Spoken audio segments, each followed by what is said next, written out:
नमस्कार मित्रांनो, माझं नाव समाज मित्र रविचंद्र जगन्नाथराव खर्डेकर। मित्र, मी आला आहे जालना शहरापासून साधारण 25 ते 30 किलोमीटर असते देऊळगाव राजा येथे। देऊळगाव राजा म्हणजे ऐतिहासिक असं जुनं स्थान आहे, जुनं गाव आहे, जुनं शहर आहे। छत्रपती शिवाजी महाराज यांच्या आई म्हणजे राजमाता जिजाऊ आणि त्यांचे जे वडील होते राजे लखुजीराव जाधव यांच्या जहागिरीमधलं देऊळगाव राजा हे गाव मानलं जातं। त्यांचे जे 4 मुलं होते, 4 मुलांपैकी एक मुलाला जहागीर आलेले देऊळगाव राजा हे स्थान आहे। देऊळगाव राजामध्ये जुना बालाजी सुद्धा आहे या राजेशाही घराण्यातला, आणि याच शहरामध्ये आहे या जुना जालना रोडवर असलेलं धुंडीराज मठासमोर असलेलं बलभट्टी बुवा यांची समाधी असलेल्या मळ्यामध्ये आज मी आलेला आहे। आणि इथं आहे साधारण 400 वर्ष जुनं श्री विठ्ठल रुक्मिणी मंदिर, श्री विठ्ठलाचा बारो, विठ्ठलाची मंदिर, विठ्ठलाचा बारो ज्याला ओळखलं जातं असं जुनं जालना रोड देऊळगाव राजा येथे असलेलं हे मंदिर आहे। मित्रांनो, जर आपण ही मंदिराची घडण बघितली तर नक्कीच आपल्याला अंदाज येईल की हे मंदिर साधारण 300 ते 400 वर्ष जुनं नक्कीच आहे। अतिशय सुंदर देखणं आहे। या मंदिराच्या बाजूला डाव्या बाजूला बारो सुद्धा आहे आणि मंदिराच्या अगदी समोर बलभट्टी बुवा यांची समाधी सुद्धा आहे आणि त्या समाधीच्या बाजूला अजून काही समाध्या आहेत। असं हे देवस्थान आज मी तुम्हाला इथे दाखवत आहे। मित्रांनो, आपण जे बघत आहात देऊळगाव राजा शहरातील जुना जालना रोड हा आहे आणि या जुना जालना रोडवर आपण हा जो बघत आहात ही धुंडीराज महाराज संस्थान आहे। धुंडीराज महाराज संस्थानचं हा मंदिर आहे आणि या मंदिराच्या अगदी समोरच ही एक कमान आहे। हा आहे देऊळगाव राजा येथून जालना शहराकडे जाणारा रस्ता आणि अगदी या रस्त्याला खिटूनच असलेलं हे आहे विठ्ठलाची बाग। विठ्ठलाची बाग आणि ही विठ्ठलाचं ऐतिहासिक मंदिर। अतिशय जुनं असलेलं हे देवस्थान आहे। आपण हे जे बघत आहात हे विठ्ठलाचे कळस आपण इथं बघत आहोत। मित्रांनो, आपण जे 2 कळस बघत आहात हा एक विठ्ठलाचा कळस आहे आणि एक मारुतीचा महादेवाचा कळस आहे। असे 2 मंदिर इथं आहे। अतिशय जुनं असलेलं हे देवस्थान आहे। या पूर्वमुखी असलेलं हे देवस्थान आहे। या मंदिराच्या अगदी समोरच बलभट्टी बुवाची समाधी सुद्धा आहे।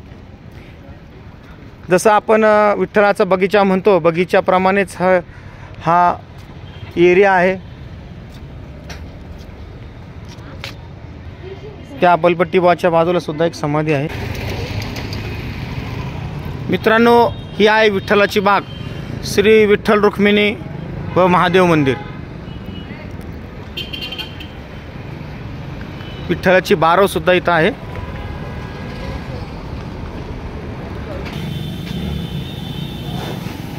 आपण आतमध्ये जाऊन बघण्याचा, या बारोचा विहिरीचा बघण्याचा प्रयत्न करूयात।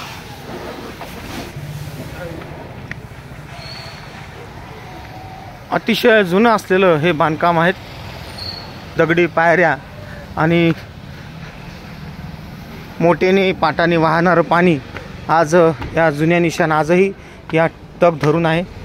भविष्यात कदाचित हे आपल्याला बांधकाम दिसणार नाही, कारण की पडझड होण्याच्या मार्गावर आहे। विहिरीतून जेव्हा पाणी निघत असेल तर या मंदिराच्या मागच्या साईडने हे पाणी येत असत। मित्रांनो, आतमध्ये जाऊन आपण बघण्याचा प्रयत्न करत आहात।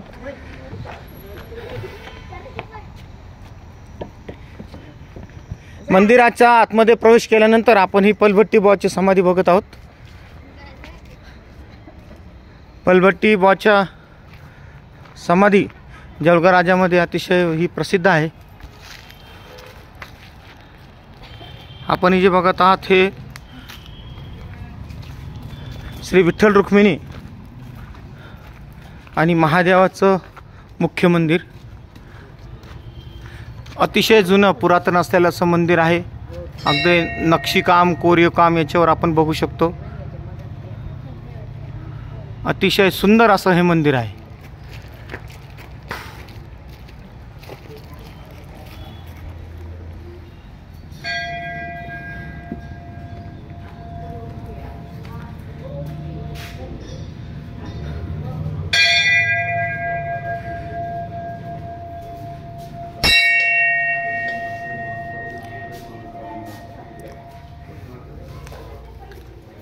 हे आहे श्री विठ्ठल रुक्मिणी मंदिर।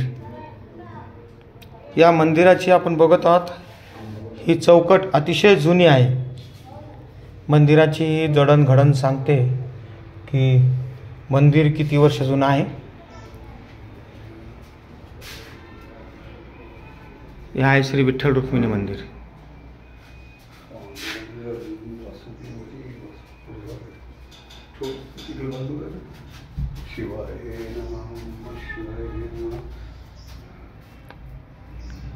योगी 28 विद्यावरी उभा कुंडलिकाची भीती परब्रह्मादे आचरणे वाये भीमो धैर्य जय देव जय पांडुरंगा हरी पांडुरंगा रुक्मिणी वल्लभ राईच्या वल्लभा विजयवरा जय देव जय तुळशी माळ प्रसी पितांबर कसुर देव प्रवरे जय देव जय पांडुरंगा हरी पांडुरंगा रुक्मिणी वल्लभ राईच्या चंद्रभाग्यमध्ये स्नानाचे करते दर्शन झाला मातेचा केशवासी नामदेव माधवासी नामदेव भाईवरती जय देव जय पांडुरंगा हरी पांडुरंगा रुक्मिणी वल्लभ राईच्या वल्लभ भाईजोला जय देव पंचारात्री दीपोयाम समर्पयामी तथा च निरांजन दीपम समर्पयामी। काय फोटो वाटवले शेवा मित्रांनो, असं हे अतिशय जुनं देवस्थान आपण बघत आहोत। मित्रांनो, विठ्ठल रुक्मिणी आणि महादेवाच्या मध्यभागी असलेले हे गणपती बाप्पा इथं विराजमान आहेत। दोन मंदिराच्या गर्भगृहाच्या मध्ये हे आहेत गणपती बाप्पा। हे जे दुसरं गर्भगृह आहे हे आहे महादेवाचं गर्भगृह।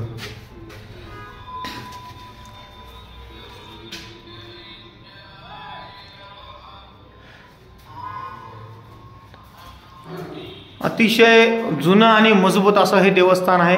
आजही आपण इथं बघू शकतो, अतिशय उत्कृष्टपणे या मंदिराचं बांधकाम आज 2026 मध्ये सुद्धा अगदी दिमाखात उभं आहे।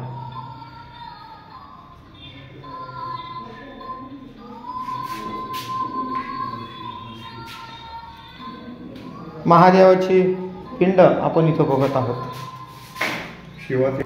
मित्रांनो, हे जे साधारण 400 वर्ष जुनं विठ्ठल रुक्मिणी आणि महादेवाचं देवस्थान आहे, असं ही जी पिंड आहे ही पूर्वाभिमुख मानल्या जाते। जसं आपण वेरूळचा महादेव बघतो, वेरूळचा 12 ज्योतिर्लिंगापैकी असलेलं देवस्थान, आणि ती जी पिंड आहे ती पूर्वाभिमुख आहे, तशीच ही पिंडसुद्धा पूर्वाभिमुख आहे आणि त्यामुळे विशेष महत्त्व या पिंडीला येतं। या मंदिराच्या गर्भगृहाच्या बाहेर सुद्धा या काही जुन्या मूर्त्या आपल्याला बघायला मिळतात।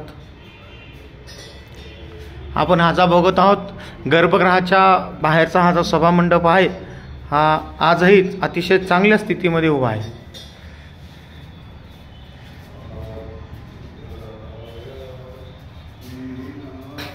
अतिशय मजबूत कमानी आजही या उभ्या आहेत। उभ्या महादेवाची पिंड मूर्ती आपल्याला सहसा कुठं बघायला मिळत नाही। उभा महादेव हे सर्वप्रथम मी मानवत शहरामध्ये बघितला होता। परभणी जिल्ह्यातील जो मानवत तालुका आहे, त्या मानवत तालुक्यातील मानवत या ठिकाणी मंत्री गल्लीच्या मागे उभा महादेव बघितला होता। मला वाटतं आत्तापर्यंत मी एकमेव असा महादेव होता मानवत शहरामध्ये। त्यामध्ये शिव आणि पार्वती दोन्ही सुद्धा या उभ्या अवस्थेमध्ये दाखवलेले आहेत। आणि या मंदिराच्या गर्भगृहाच्या अगदी समोर आहे ही पलबट्टी बुवा यांची समाधी। पलबट्टी बुवा म्हणजे कोण की चतुर्सिंगी देवीचे जे पुजारी होते, ज्या पुजाऱ्यांनी देवीचं सोंग घेतलं आणि साधारण 300-350 वर्ष अगोदर त्याच पुजारीच्या नावाने पलबट्टी बुवाच्या नावाने जे प्रसिद्ध सोंग झालं, त्या पलबट्टी बुवाची ही समाधी आहे। मित्रांनो, आजही जेव्हा पलबट्टी देवीचं सोंग निघतं तर ते विठ्ठल मंदिरातून ज्या जुन्या ठिकाणून निघतं, त्या सर्वात अगोदर ते चतुर्शिंगी देवीच्या मंदिरामध्ये देवीच्या दर्शनासाठी येतं आणि त्यानंतर आज जो युवक, जो गृहस्थ जो देवीचं सोंग घेतो तो चतुर्सिंगी देवीनंतर याच समाधीच्या दर्शनासाठी येत असतो। आणि साधारण 50,000 ते 1 लाखापर्यंत पब्लिक या पलभट्टी देवीच्या सोंग बघण्यासाठी असते. आणि या पलभट्टी देवीच्या पलभट्टी बुवाच्या समाधी मागेच अजून काही समाधी आहेत, ते नेमकं आपल्याला सांगता येणार नाही कोणाचे आहे क्या आहे. उत्तमरावजी पिंपळे यांचा हा मळा मानला जातो. त्यांचा हा मळा आहे. उत्तमरावजी पिंपळे तेली समाजाचे जे आहेत. मित्रांनो, हा जो मळा आहे हा अगोदर असं म्हणतात की जालना शहरामध्ये जो कादराबादमध्ये श्रीराम शेठजी पित्ती ज्यांनी जुनं रामदेव बाबा मंदिर बांधण्यासाठी जागा दिली, असं श्रीरामजी पित्ती यांचा हे असलेलं ठिकाण होतं. म्हणजे त्यांची ही शेती होती, त्यांचा हा परिसर होता. आणि श्रीराम शेठजी पित्ती म्हणजे त्यांचा मुलगा शांतीलालजी पित्ती आणि ध्रुवकुमारजी पित्ती.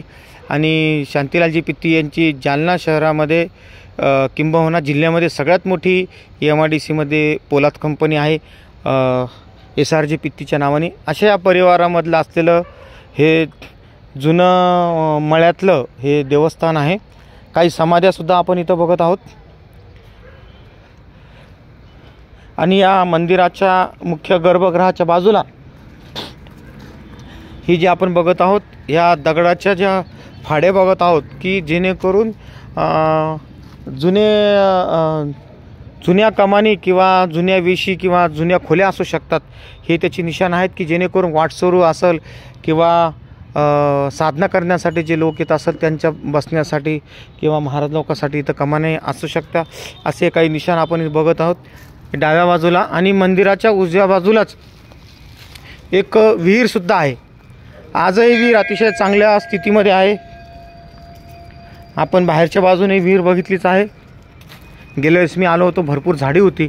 आज ही झाडी तिथं कापण्यात आलेली आहे. या विहिरीचे साफसफाई होणे खूप गरजेचं आहे.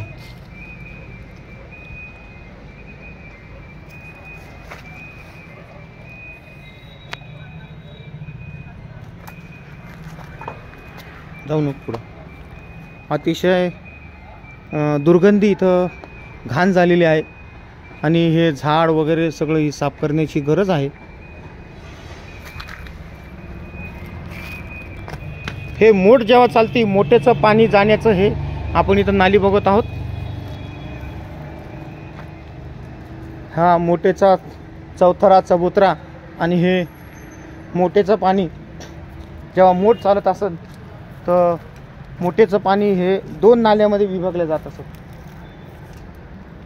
जसं आपण हे बघत आहात, ही एक नाली आहे आणि ही दुसरी नाली आहे आणि तिथून ही मोठ चालत असत.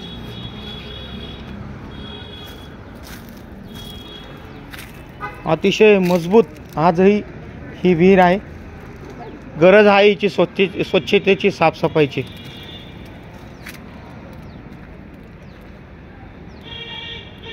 मित्रांनो, माझा जर व्हिडिओ आवडला असेल तर नक्की लाईक करा आणि इतरांनाही पाठवा की जेणेकरून आपल्या शहरातील वारसा, आपल्या भागातील वारसा हा प्रत्येक ठिकाणी पोहोचेल.